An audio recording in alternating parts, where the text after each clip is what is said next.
Hello, I'm Roy Felstein with Vanna, the North American distributor for EAT and other fine audio brands. Today we're going to be unboxing the popular EAT C-sharp turntable. The table itself is double boxed, so make sure we can do this. Normally I would suggest that you remove the outer box and we'll just deal with the inner. But we're going to be bold and see if we can do this without separating the two boxes. C-sharp, a fully suspended turntable, but unlike the classic suspended turntable, it doesn't use springs, it uses 7 TPE cones. So first we have the manual and its quality sticker. We're going to set these aside for now. I would certainly suggest that you, on the other hand, read the manual before attempting to put the turntable together. So, the first thing that we see here is a carrier. This carrier holds the 2 front feet, subplatter, clamp, and tone arm counterweight. So, let's pull the 2 feet out because we're going to need those relatively soon. All EAT turntables ship with the back middle foot attached. That's right, they have 3 feet. That prevents it from rocking. After all, tripod doesn't rock. I'm going to set that aside. Subplatter. This is a 2-pound CNC milled hunk of aluminum fitted with a brass bearing well. Pull the dust cap off. And a PTFE thrust plate. Here we have the clamp. This is a bit of a misnomer. This clamp would only be threaded onto the spindle of the platter when we're fitting it to the turntable or removing it. Normally, this is going to be used as a weight when you're playing records. And of course, the tone arm counterweight. This is a 2-piece counterweight. With most of the popular moving coils, you're going to fit this insert. It's held in magnetically. With some of the lighter moving magnet cartridges, you would use it without the insert. I'm going to set that aside for now. Let's look at the other things that come in the box.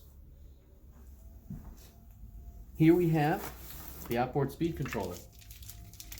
C-sharp is unique in the EAT line for having this outboard speed controller. Of course, that means we can change speed without having to take the platter off and move the belt, but this provides for a very precise control of speed.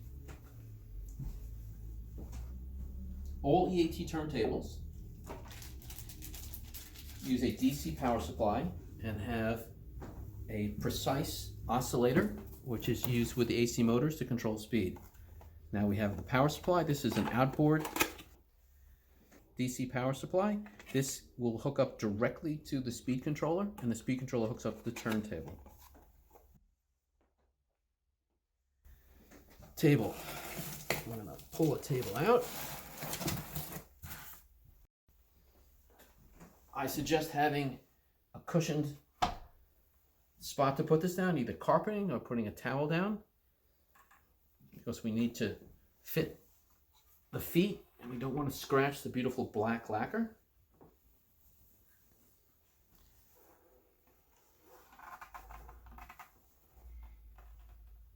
You'll notice that this particular table is not fitted with a cartridge. EAT offers it like this, where you can fit the cartridge of your choice, or as a package with an Autofon Quintet Black or the Joe No. 5 cartridge.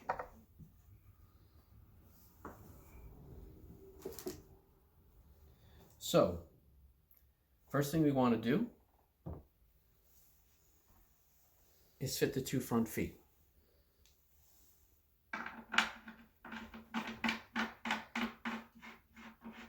Don't set them too snug, because after all, we're going to need to level the turntable once you've moved it to its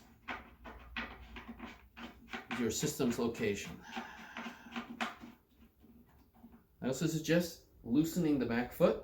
That's been put on very snugly for transport, and when it's sitting right side up, that can be a little bit difficult to adjust otherwise.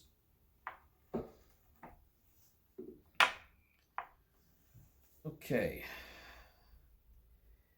This is a bearing cover, protects the bearing, which is an inverted bearing fitted with a ceramic ball. You'll notice from this little tag that the turntable comes with 3 transport screws. You want to remove these, but you should retain these screws. Should you ever need to transport the turntable again, these will need to be fitted. As I said, this is a suspended turntable. So this sub-chassis is floating right now on 7 TPE cones. It could actually lift clear of the turntable. So we wouldn't want to turn it on its side without having these screws fitted to it. The C-sharp is fitted with a 10-inch version of EAT's C-Note arm. This arm is compatible with most cartridges on the market today. So, at this point, we need to go back to the box and pull out the accessory pack. In the accessory pack, you'll find the belt,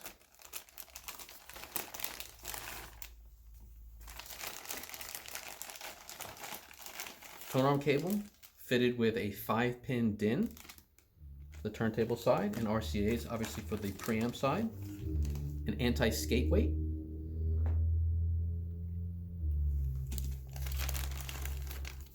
a syringe of lubricant. You only use a very small amount of this lubricant. One small amount is put right on top of the ceramic bearing. The rest of it you will retain for future use. You'll also find some cleaning supplies, microfiber towel, white gloves to handle the turntable with, as well as a bag with all of the Allen keys that you would need for any adjustment on the C-sharp. So we can set this aside for now, because we're going to mount the sub platter onto the turntable. Please do this very carefully, because the ceramic ball could otherwise damage the PTFE thrust plate. Now we can fit the belt. At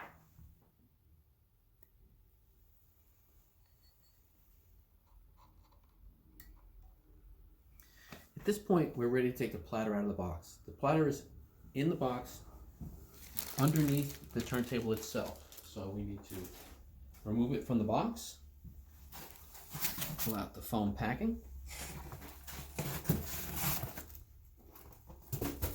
carefully lift the platter, sorry. Platter is a very substantial piece. This is a 10-pound platter, 13.6 inches in diameter. You'll notice that the weight is concentrated around the periphery. So between that and the 13.6 inch diameter, this has a greater moment of inertia than an equivalent, a platter of equivalent mass. You'll also notice the vinyl mat. This is permanently bonded on. It is made from recycled records. So it has exactly the same density as an LP, and it optimally couples the LP to the platter.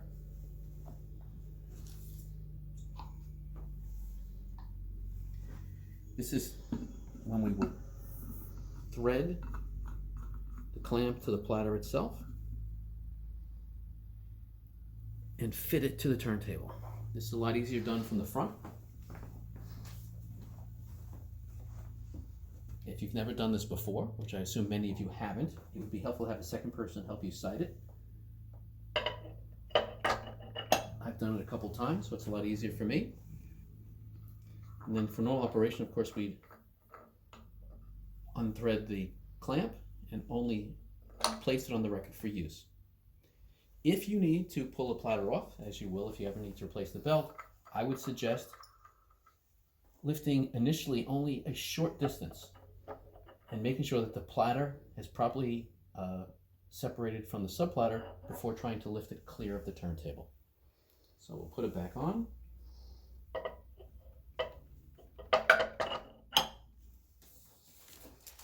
And we need to connect the speed control.